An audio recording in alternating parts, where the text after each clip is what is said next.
Subscribe now and press the bell icon. Never miss an update. नमस्कार दोस्तों, मैं बुस्से सिंह स्वागत करता हूं आप सभी लोगों का आपके अपने यूट्यूब चैनल स्टीपी बुस्सन पर।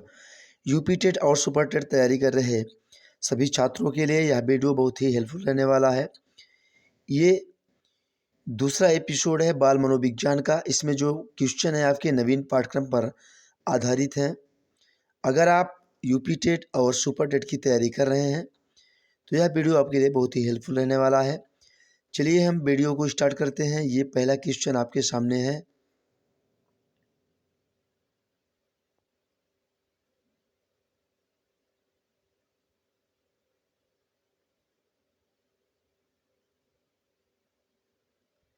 एक परिस्थिति में अर्जित ज्ञान दूसरी परिस्थिति में उपयोग कहलाता है।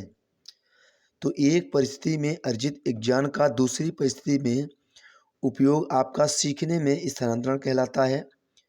अनुभव द्वारा व्यवहार में परिवर्तन कहलाता है। अनुभव द्वारा व्यवहार में परिवर्तन सीखना कहलाता है। सांख्यिकी में वह रेखाचित्र जिसमें आवृत्तियों को स्तंभों द्वारा प्रदर्शित किया जाता है कहलाता है स्तंभाकृति। सांख्यिकी में वह रेखाचित्र जिसमें आवृत्तियों को स्तंभों द्वारा प्रदर्शित किया जाता है तो वह जो है स्तंभाकृति कहलाता है। अगले प्रश्न पर चलते हैं।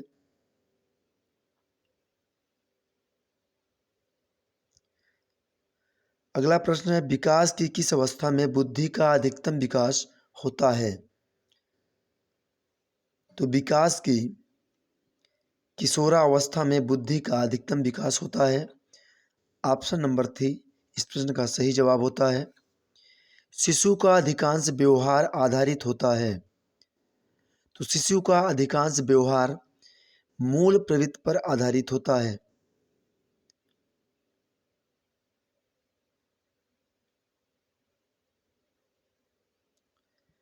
अंतर्दृष्टि सूझ द्वारा सीखने के सिद्धांत में कोहलर ने प्रयोग किया था। तो अंतर्दृष्टि सूझ द्वारा सीखने के सिद्धांत में कोहलर ने वनमानुष पर प्रयोग किया था। इस प्रश्न का ऑप्शन नंबर 2 सही जवाब होता है। यह आवश्यक नहीं है कि उच्च बुद्धि लब्धि वाले बच्चे खाली स्थान में भी उच्च होंगे। तो यह आवश्यक नहीं है कि उच्च बुद्धि वाले बच्चे जो है सृजनशीलता में भी उच्च होंगे। तो ऑप्शन नंबर 1 सही जवाब होता है। ध्यान को केंद्रित करने की आंतरिक दशा है। ध्यान को केंद्रित करने की आंतरिक दशा रुचि है। आपका ऑप्शन नंबर 3 सही जवाब होता है। अगला प्रश्न है, निम्न में किस विधि का उपयोग स्मृति के मापन के लिए नहीं किया जाता? तो तार्किक विधि का उपयोग जो है स्मृति के मापन के लिए नहीं किया जाता है। प्रासंगिक अंतर्बोध परीक्षण टीएटी का विकास किसके द्वारा किया गया था? तो सही जवाब हो जाएगा आपका मरे द्वारा। टीएटी अंतर्बोध परीक्षण का विकास मरे द्वारा किया गया था। इसमें 31 कार्ड उपयोग किए गए थे।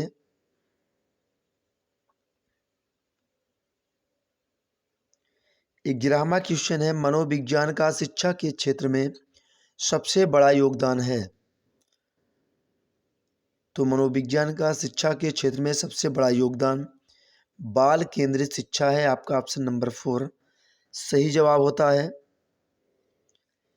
जो भी टीचर या छात्र छात्रा एनओएस से डीलिट किए हुए हैं तो भी आप अपना फॉर्म अप्लाई करें, किसी भी संशय में ना रहें, क्योंकि आपका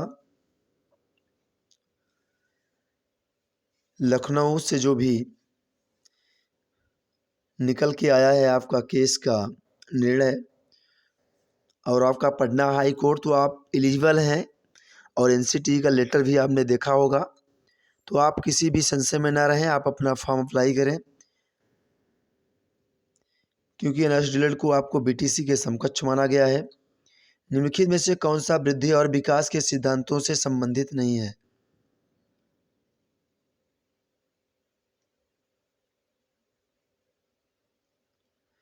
तो वृद्धि और विकास के सिद्धांतों से संबंधित नहीं है वर्गीकरण का सिद्धांत। ऑप्शन नंबर 2 आपका सही जवाब होता है। अगला प्रश्न है प्रश्न नंबर 13।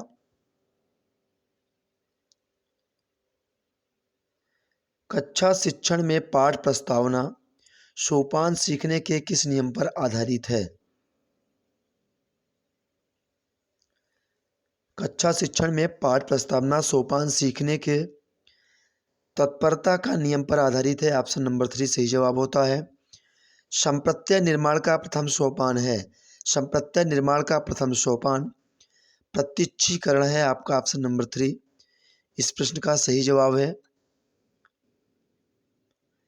प्रेक्षणात्मक अधिगम संप्रत्यय किसके द्वारा दिया गया था? प्रेक्षणात्मक अधिगम संप्रत्यय बेंडूरा के द्वारा दिया गया था। प्रेक्षणात्मक अधिगम संप्रत्यय बेंडूरा के द्वारा दिया गया था। अधिगम में खाली स्थान ने प्रभाव का नियम दिया, तो अधिगम में थॉर्नडाइक ने, ऑप्शन नंबर 4 सही जवाब होता है। थॉर्नडाइक ने प्रभाव का नियम दिया था। अधिगम में थॉर्नडाइक ने प्रभाव का नियम दिया था। अगला प्रश्न है आपका 17 नंबर। अवधान के आंतरिक अथवा व्यक्तिनिष्ठ निर्धारक हैं। अवधान के आंतरिक अथवा व्यक्तिनिष्ठ निर्धारक रुचि, लक्ष्य, आवृत्ति, ये आपके अवधान में व्यक्तिनिष्ठ निर्धारक हैं। आपका ऑप्शन नंबर 1 सही जवाब है। अगला क्वेश्चन है बाल मनोविज्ञान का क्षेत्र है। तो बाल मनोविज्ञान का क्षेत्र गर्भावस्था से किशोरावस्था की विशेषताओं का अध्ययन। आपका ऑप्शन नंबर 4 सही जवाब होता है। इसका जो क्षेत्र है बाल मनोविज्ञान का गर्भावस्था से किशोरावस्था की विशेषताओं का अध्ययन करता है।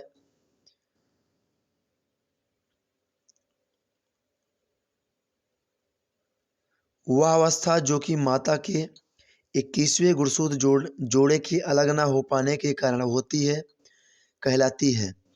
तो वह जो अवस्था है जो माता के 21वें गुणसूत्र जोड़े के अलग न हो पाने के कारण होती है, तो जो डाउन सिंड्रोम कहलाती है। आपका ऑप्शन नंबर 1 जो है सही जवाब होता है। बढ़ते हैं अगले प्रश्न पर। कोहल वर्ग के अनुसार किस अवस्था में नैतिकता बाह्य कारकों द्वारा निर्धारित होती है? तो कोहल वर्ग के अनुसार नैतिकता जो है पूर्व पारस्परिक अवस्था में निर्धारित होती है। आपका ऑप्शन नंबर 1 सही जवाब होता है। कोहल वर्ग के अनुसार पूर्व पारंपरिक अवस्था में नैतिकता बाह्य कारकों द्वारा निर्धारित होती है। निम्नलिखित में से कौन सा एक सही क्रम है? सही क्रम आपको चुनना है। तो अंडाणु, शुक्राणु, युग्मनज और लास्ट में आपका ब्लास्टोसिस्ट, ये जो ऑप्शन नंबर 4 है ये सही क्रम है। तो यहाँ आपका ऑप्शन नंबर 4 सही जवाब होता है। अंतर्मुखी, बहिर्मुखी तथा उभयमुखी व्यक्तित्व का वर्गीकरण किसके द्वारा किया गया है? अंतर्मुखी, बहिर्मुखी तथा उभयमुखी व्यक्तित्व का वर्गीकरण युंग के द्वारा किया गया है। ऑप्शन नंबर आपका 2 सही जवाब होता है। उदाहरण, निरीक्षण, विश्लेषण, वर्गीकरण, नियमीकरण निम्नलिखित में से किस विधि के सोपान हैं? तो ये सभी आगमन विधि के सोपान हैं। उदाहरण, निरीक्षण, विश्लेषण, वर्गीकरण, नियमीकरण, ये आगमन विधि के सोपान हैं। अगला प्रश्न है प्रश्न नंबर 24। फ्रायड के अनुसार हमारे मूल्यों का आंतरिकरण खाली स्थान में होता है। फ्रायड के अनुसार हमारे मूल्यों का आंतरिकीकरण परा अहम के होता है। तो आपका ऑप्शन नंबर 3 राइट आंसर है। व्यवहारवादी ने कहा, किस व्यवहारवादी ने कहा, मुझे नवजात शिशु दे दो, मैं उसे डॉक्टर, वकील, चोर या जो चाहूँ बना सकता हूँ। तो वाटसन ने कहा था कि मुझे नवजात शिशु दे दो, मैं उसे डॉक्टर, वकील, चोर या जो चाहूँ बना सकता हूँ। तो व्यवहारवादी वाटसन आपका राइट आंसर होता है। अगला क्वेश्चन है क्वेश्चन नंबर 26। ध्यान आकर्षित होने में खाली स्थान की प्रमुख भूमिका होती है ध्यान आकर्षित करने में, उद्दीपन की तीव्रता इसकी प्रमुख भूमिका होती है। आपका ऑप्शन नंबर फर्स्ट जो है राइट आंसर होता है। खाली स्थान छात्र में रुचि उत्पन्न करने की कला है, तो छात्र में रुचि उत्पन्न करने की कला प्रेरणा है। प्रेरणा जो है छात्र में रुचि उत्पन्न करने की कला है। अगला प्रश्न है फ्रायड के अनुसार, तो 4 ऑप्शन है, आपको फ्रायड के अनुसार बताना है। तो विस्मरण यह प्रवृत्ति है जिसके द्वारा दुखद अनुभवों को स्मृति से अलग कर दिया जाता है। ये जो कथन है फ्रायड के अनुसार है, विस्मरण वह प्रवृत्ति है जिसके द्वारा दुखद अनुभवों को स्मृति से अलग कर दिया जाता है। अगला प्रश्न है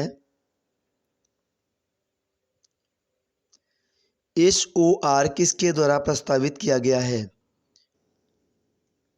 स्टिमुलस रिस्पॉन्स थ्योरी जो आपका SOR है,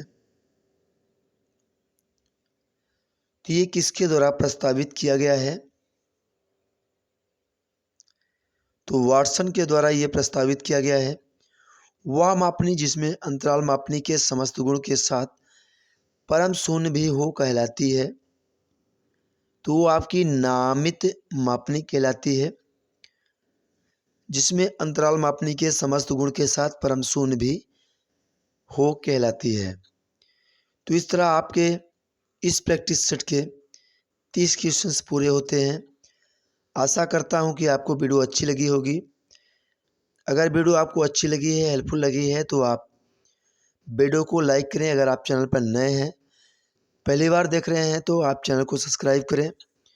अगर आप हमारे टेलीग्राम चैनल से अभी तक ज्वाइन नहीं है, तो आप टेलीग्राम चैनल पर स्टडी विद बुद्धसेन सर्च कर आप वहां से ज्वाइन हो सकते हैं। मिलेंगे नेक्स्ट वीडियो में। Thank you for watching.